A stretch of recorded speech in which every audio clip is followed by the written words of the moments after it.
Mais tu as la Bible dessus, non?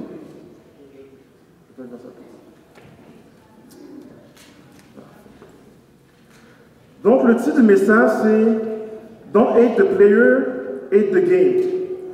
Et ça, si vous vous souvenez de la dernière fois, c'était la première partie. Et c'est une expression que, pour une certaine raison, que j'aime beaucoup. J'aime beaucoup que ça veut dire beaucoup. Et l'exemple que je donnais la dernière fois, on l'applique surtout dans le sport. Dans le sport où il y a un joueur qui domine et l'autre joueur qui est incapable de le suivre.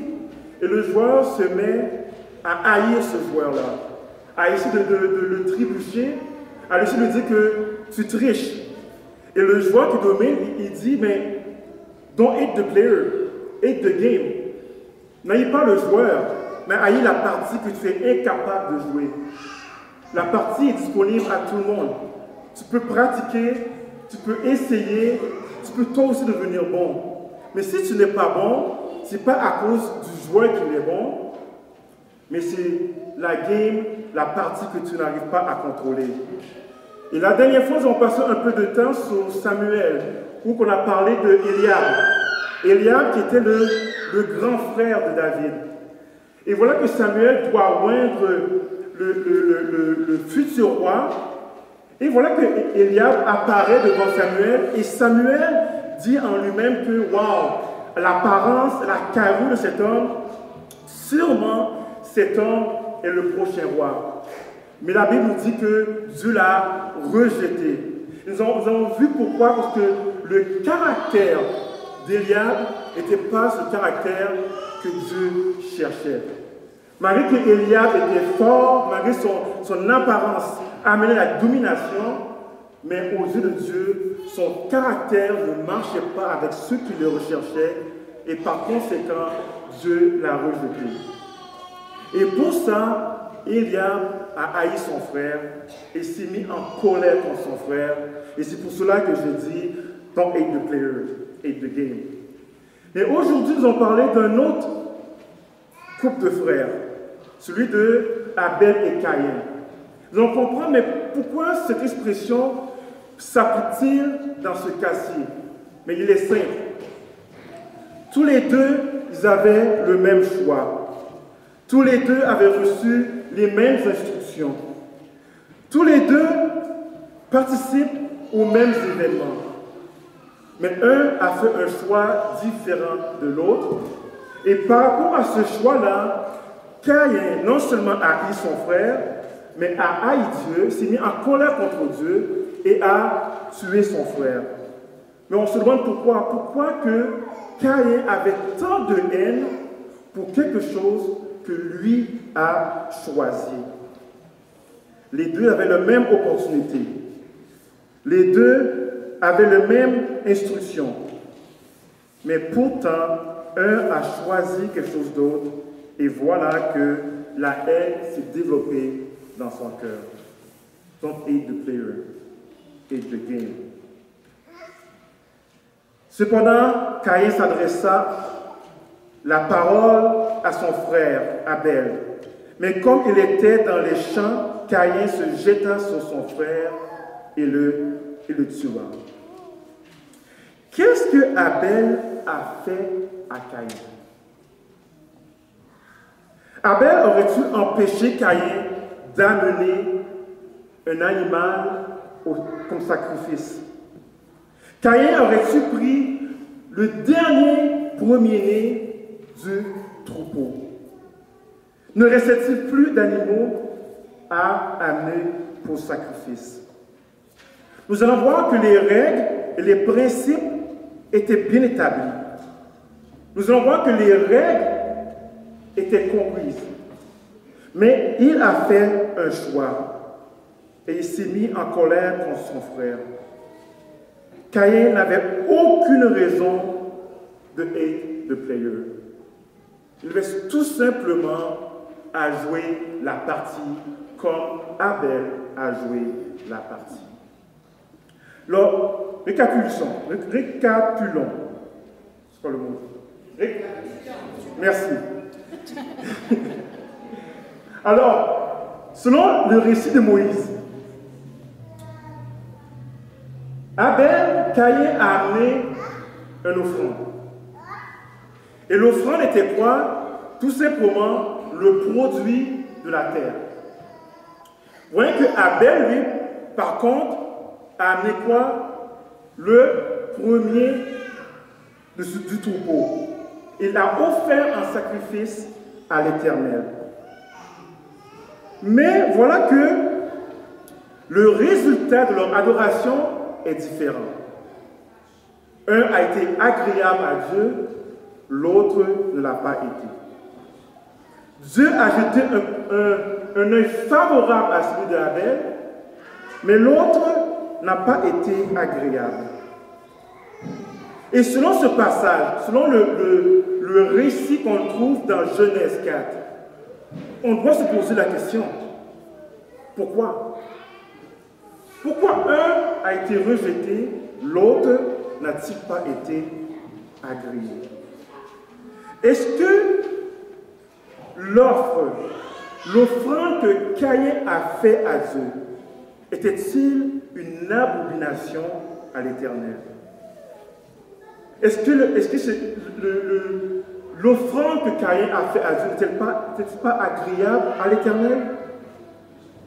Pourquoi l'Éternel a rejeté celui de Caïn et a accepté celui d'Abel?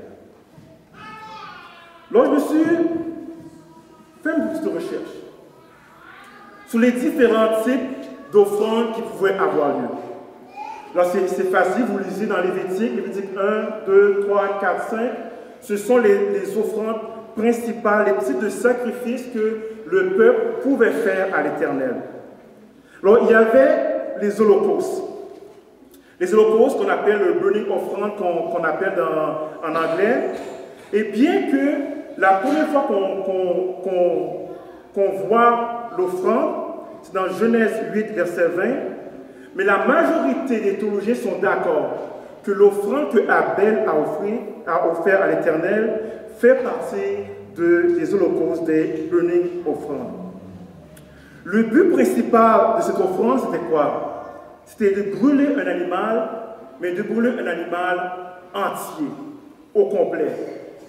Mais tout dépend du type d'animal. Vous allez voir, il y a certaines parties que Dieu demande de retirer, mais pour faire un résumé, en principe, l'animal entier devait être brûlé, sauf la peau. Et quel était le but, la signification de l'offrande? C'était l'expiation du péché et l'expression d'une dévotion totale à Dieu. Donc, comme je dis, c'est l'expiation du péché, mais c'est aussi pour l'adorateur une expression d'une dévotion partielle, totale à Dieu. Voilà qu'il y a aussi une deuxième offrande. On les appelle tout simplement les offrandes, ou le meal en anglais. Il dit c'était quoi? C'était le dérivé des produits de la terre. Et quel est le but de cette offrande? C'était l'expression, mais cette fois-ci volontaire, d'une dévotion à Dieu, mais c'était plutôt pour la reconnaissance de sa bonté et de sa providence. C'était une façon de remercier Dieu pour ce qu'il a fait, reconnaître qu'il est bon, reconnaître qu'il est grand, reconnaître qu'il est Dieu, mais c'est une expression volontaire de la dévotion qu'on a à Dieu. Ensuite, il y a les actions de grâce, il y a l'expiation et celui de la culpabilité. Et certains auteurs vont mettre la culpabilité et l'expiation ensemble. Donc, selon les types d'offrandes qu'il y a eu, donc techniquement, l'offrande que Caïn a offerte à Dieu était dans la liste. Donc, l'offrande que Caïn a offerte à Dieu n'était pas une abomination à Dieu en tant que tel, parce qu'il a offert quelque chose que Dieu va permettre. Alors, si ce que Caïn est acceptable et l'offrande fait partie de la liste des offrandes, mais c'est quoi le rapport? Pourquoi Dieu n'a pas aimé l'offrande que Caïn lui a amené. Quel était le vrai problème? Alors pour ce faire, nous devons aller dans Hébreux 11, verset 4. Hébreux 11, verset 4 nous dit, c'est par la foi, qu'Abel offrit à Dieu un sacrifice plus excellent que celui de Caïn. Et c'est par elle qu'il fut déclaré juste, Dieu approuvant ses offrandes, et c'est par elle qu'il parle encore, quoi qu'il soit mort. Alors, l'offrande d'Abel a été approuvée, appréciée, s'est trouvée favorable aux yeux de l'Éternel. Pourquoi? Parce que l'offrande que Abel a donnée, il l'a donnée par quoi? Par la foi. Alors, Caïn a été juste devant Dieu parce qu'il a amené la bonne offrande. Non? C'est l'offrande qui a justifié Abel. Non? Qu'est-ce qui a justifié Abel? Par quoi? C'est la foi. Mais est-ce que le type d'offrande que Abel a amené est important? Bien sûr. La signification du type d'offrande que Abel a amené est extrêmement, extrêmement importante. Mais par contre, ce n'est pas l'offrande qui l'a justifié, c'est quoi? C'est par la foi. Alors, Jésus est venu mourir pour nous. Est-ce que sa mort peut réellement nous sauver? Avant que vous me disiez que c'est des hérésies, réfléchissez un peu. Est-ce que la mort de Jésus, le sacrifice que Jésus a fait sur la terre, sur la croix, est-ce qu'il peut réellement nous sauver? Hein? Ah! Il faut croire. Donc, qu'est-ce que Jésus fait? Jésus est venu ouvrir la porte qui était fermée pour nous donner l'accès au ciel. Mais pour franchir cette porte, il faut le faire par la foi. Afin que quiconque croit ne périsse point. Il y a de la foi. La foi, c'est le locomotive, c'est le mouvement qui va vous permettre de comprendre ce que Jésus a fait. Mais la foi, on parle beaucoup de la foi. La foi, c'est quelque chose qui est très mystifié. Certains disent que, tu vois, j'ai des émotions, je sens à l'intérieur de moi que ce que Jésus veut que je fasse, c'est un feeling. Non, ça c'est des gaz. Il faut prendre un thé, une tisane pour le faire passer. Mais la foi, c'est beaucoup plus que des simples émotions. Par la foi. C'est par la foi que Abel a trouvé juste. Alors, c'est quoi la foi réellement? D'où nous vient la foi? Dans Romains 10, 17, Paul déclare, « Ainsi la foi vient de ce qu'on... Et ce qu'on entend vient de la parole de... » Alors, la foi vient de où? De ce qu'on entend.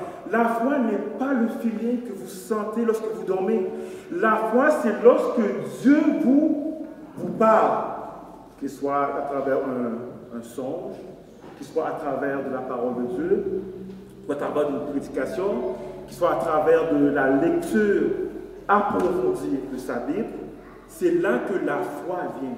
La foi vient de la connaissance de la parole de Dieu, non pas du sentiment à cause que vous avez mangé trop tard hier soir. C'est vraiment la connaissance de qui est Dieu. Et Paul est clair que la foi vient de ce qu'on entend, et pas qu'on entend n'importe quoi, qu'on entend les belles paroles qui nous fait vivre des émotions, qui vient de la parole et de la parole de Dieu seulement. Alors, il faut faire attention à la définition que nous avons de la foi. Alors, la question que je vais vous demander, alors, Abel a été trouvé juste par la foi. Alors, si Abel a été trouvé juste par la foi, qu'en est-il de Caïn? Quel était le sentiment de Caïn? Qu'est-ce qui a été le motif de Caïn. D'où vient cette force que Caïn a amené l'offrande? Si Abel a été par la foi, Caïn, ça vient de où? Alors, quel est le contraire de la foi? Le doute? La peur? Quoi d'autre? Mais quoi? La présomption? Je préfère celle-là. 2 Corinthiens 5, 6 et 8 nous dit: nous sommes tous toujours pleins de confiance. Et nous savons que tant que nous habitons dans ce corps, nous sommes loin de notre patrie, loin du Seigneur. Car nous ne marchons pas nous marchons par la foi et non par la vue. Nous marchons par la foi et non par la vue. Oui, nous sommes pleins de confiance et nous aimerons mieux quitter ce corps pour aller vivre auprès du Seigneur. Donc nous marchons plus par la foi, mais par la vue. Alors, qu'est-ce que j'aimerais vous suggérer ce matin? C'est que Caïn a fait une offrande, non par la foi, mais par la vue. Et c'est là le problème de l'offrande de Caïn. Il a fait par la vue, à travers de l'intuition humaine. Caïn a adoré ce que ses propres sens, sa propre sagesse. Il a offert à Dieu ce qu'il pensait serait agréable au Seigneur. C'est sûr que Caïn, l'offrande de Caïn a été bien présentée. Caïn a travaillé toute la saison afin d'avoir de belles récoltes. Caïn a travaillé fort, était déterminé. Il a fait un travail, il a fait un bon travail. Mais voilà que Caïn a pensé que ce qu'il pensait offrir à l'Éternel lui aurait été agréable. La foi vient du fait d'entendre la parole de Dieu et se soumettre comme et âme pour agir en conséquence. Son offrande a été rejetée car elle a été offerte selon sa propre présomption et non par la foi. Caïn a été instruit. Il savait exactement quel type d'offrande que Dieu lui avait demandé. Caïn savait. Il n'a pas fait dans l'ignorance. Il a fait dans le choix. Il a jugé, dit, un agneau, une pomme, je le fais de tout mon cœur, ça devait suffire. Dieu va comprendre que je suis sincère avec lui. C'est ce que j'ai. Je ne vais pas lui demander à mon frère, est-ce que je peux emprunter un troupeau, pour minute ton troupeau? Il travaille dans les champs, c'est son métier, c'est ce qu'il voit, c'est ce qu'il est habitué avec, c'est ce qu'il connaît. Donc il a pensé, pourquoi Dieu ne pourra pas ça pourrait être agréable à Dieu d'offrir ce que j'ai. Et c'est là l'erreur de Caïn. Il a pensé pouvoir justifier son propre action par ses propres jugements au lieu de se confier sur ce que Dieu lui avait dit. C'est par la foi que Abel a offert une offrande agréable à Dieu, mais c'est par la vue que Caïn a offert l'offrande à Dieu. Un philosophe chinois nous dit ceci: savoir et ne pas faire, c'est ne pas savoir. Savoir, mais ne pas faire, c'est ne pas savoir. Croire en Dieu et ne pas lui obéir, ce n'est pas croire, mes amis. La foi sans les œuvres est une foi morte. La foi sans l'obéissance à la parole de Dieu, c'est une foi morte. La foi sans les œuvres est une foi morte. Peu importe le degré de sincérité que Caïn avait, son offrande, sa louange n'était pas conforme à la foi. Merci Seigneur du fait que tu es bon envers moi. Merci pour la femme que tu m'as donnée. Merci pour le travail que tu m'as donné. Merci pour les enfants que tu m'as donnés. Merci pour la maison que tu m'as donnée.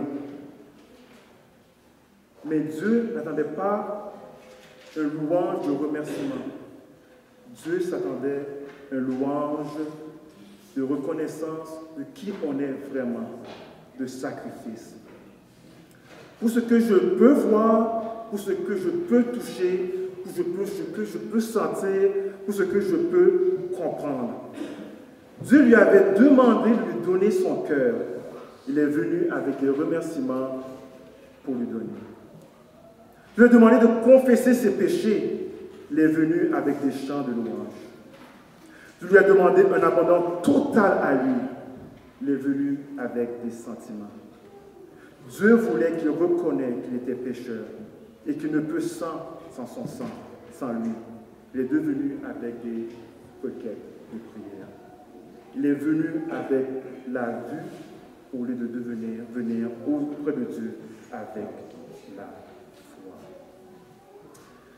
Tandis qu'Abel, par la foi, a reconnu qu'il était vraiment un pécheur et par son offrande a abandonné complètement sa vie à Dieu. C'est ce que l'offrande d'Abel représentait. Un abandon complètement. Il dit, Seigneur, sans toi, je ne suis rien. Pas à cause que je veux du travail, pas à cause que je veux un enfant, parce que je n'ai pas accès au Père sans toi. Sans toi, je ne suis rien. Et je veux te donner tout mon corps entier. Mon âme et mon être t'appartiennent. C'est ça la force de l'offrande que Abel a donnée. Réfléchissons un peu. Abel a offert son sacrifice par la foi. Son Hébreux 11, 4. Mais la foi vient de ce qu'on entend de la parole de Dieu. Romains 10, 17. Par conséquent, Abel a offert son sacrifice en écoutant et en obéissant à la parole de Dieu. Et c'est pour ça que l'offrande d'Abel a été agréable. Caïn n'a pas offert son sacrifice par la foi. Parce qu'il a adoré la parole de Dieu selon ses propres sentiments. Et Dieu l'a rejeté. Caïn a été présomptueux. Conscient ou non, ses actions ont démontré qu'il supposait avoir le droit de substituer son propre jugement à celui du Seigneur. Dieu a-t-il réellement dit? Ce que Dieu demande, est-ce que c'est réellement important? Est-ce que je dois réellement le faire de cette façon-là? Et c'est un exemple pour nous. C'est un exemple pour nous parce que nous avons tous, que j'ai dit, nous avons tous un peu le sentiment de Caïn. Nous avons tous ce sentiment que nous pouvons altérer la parole de Dieu afin qu'il puisse convenir à nos besoins. C'est plus facile pour nous, c'est plus fort pour nous, ça marche plus avec notre caractère. Nous avons cette tendance à manipuler ce que Dieu demande justement pour faire ce que notre cœur désire. Et c'est un danger. Mais j'aimerais vous dire qu'il y a deux genres de dangers. Des fois, nous oublions, mais il y a deux types de dangers. Oui, c'est vrai que nous devons avoir peur que les nouvelles tendances du monde rentrent dans nos églises. Nous devons être conscients et à l'affût, afin que les nouveaux tendances du monde, l'adoration, le New Age, ne vient pas interférer dans l'adoration que Dieu nous a demandé. Et c'est ce qui est arrivé au peuple d'Israël. Ils sont laissés séduire par les faux dieux qui ont été autour de eux. Ils ont adoré ces dieux et sont tombés dans l'esclavage et dans l'adoration, dans la domination de d'autres nations. Donc nous devons être prudents afin de savoir comment nous devons adorer notre Seigneur. Mais souvent nous oublions aussi que le peuple d'Israël s'est inventé aussi des lois. Ils ont inventé plus de 630 lois pour ajouter aux lois de Dieu, afin de se protéger de tomber dans le péché. Et lorsque Jésus est venu, ils ont préféré suivre leur tradition que plutôt de la parole de Dieu. Un est tombé dans l'esclavage à cause de son laissé emporté par l'influence des autres, mais l'autre sont tout simplement rejetés et tuent le Messie parce qu'ils ont préféré la tradition plutôt que la parole de Dieu. Donc nous voyons qu'il y a un danger. Et comment que nous allons faire en tant qu'Église? Comment que nous allons faire en tant que membres, en tant que père de famille, mère de famille, enfants? Comment nous allons faire pour nous assurer que nous marchons dans la voie de Dieu et que nous donnons la bonne offrande à Dieu? Mais c'est tout simplement par la prière et par la consécration à la parole de Dieu. Nos pensées sont éloignées. C'est quoi dire que nos pensées sont aussi éloignées que l'océan par rapport à Dieu? Ce que nous pensons et ce que Dieu pense, c'est loin. Donc nous devons réellement nous consacrer à la parole et suivre la parole de Dieu seulement. Mais voilà la partie que j'aime. Comment que Dieu va intervenir dans la vie de Caïn? L'Éternel dit à Caïn, « Pourquoi es-tu irrité? Et pourquoi abordes-tu un air sombre? Certainement, si tu agis bien, tu te relèveras. Si en revanche tu agis mal, le péché est couché à ta porte et ses désirs se portent vers toi. Mais toi, de dominer sur lui. » Là, c'est Dieu qui parle à Caïn. Je comprends. Ce que tu as fait est mal. Le sentiment que tu as dans ton cœur est mauvais. D'où que tu viens est sombre. Mais Dieu dit, mais attends, mais ne t'inquiète pas. C'est pas encore fini. Si tu veux, tu peux te relever de cette situation-là. Tu peux changer ton adoration et être agréable à moi. Tu peux changer ta façon de penser, ta façon de faire et être agréable à moi. Oui, l'ennemi est campé à ta porte. Il va essayer de te séduire, de te parler, de t'attirer dans le mauvais chemin. Mais Dieu dit que tu peux avoir la victoire sur tous ces sentiments. La seule chose que tu dois faire, c'est t'abandonner complètement à moi. D'offrir l'offrande de l'Holocauste au lieu d'offrir l'offrande de remerciement. Je sais ce que j'ai fait pour toi. Je sais les bienfaits que j'ai mis dans ta vie. Je sais que je t'ai touché et tu as été guéri. Je sais que je t'ai donné le travail. Je le sais. Mais ce que je ne peux pas faire pour toi, c'est d'abandonner ta vie complètement à moi. Et ça, c'est une décision que tu dois faire et que tu dois faire seul. Il y a plusieurs genres d'offrandes que nous pouvons offrir à Dieu. Ce matin, quel genre d'adorateur êtes-vous? Êtes-vous venu ici pour remercier Dieu de ce qu'il a fait pour vous? Ou êtes-vous venu ici pour vous donner votre vie tout entière à lui? Pour dire, Seigneur, j'abandonne tout entre tes mains. Et que sans toi, je ne suis rien. Je confesse mes péchés. Je sais que je suis impur. Je sais que j'ai marché loin de toi. Mais aujourd'hui, je veux renouveler mes vœux avec toi. Je veux tout abandonner avec toi. Je veux faire l'offrande de l'Holocauste. Et si c'est le désir de votre cœur, nous allons prier. Pendant que les chants vont s'avancer pour chanter, peut-être nous allons changer de chant pour le 489, oui, pour tout Seigneur. Nous allons demander à Dieu de renouveler le sentiment que nous avions. Le sentiment que nous voulons contrôler notre vie, nous allons dire à Dieu, je ne veux plus contrôler ma vie. Je veux que tu la contrôles. Je veux tout abandonner entre tes mains.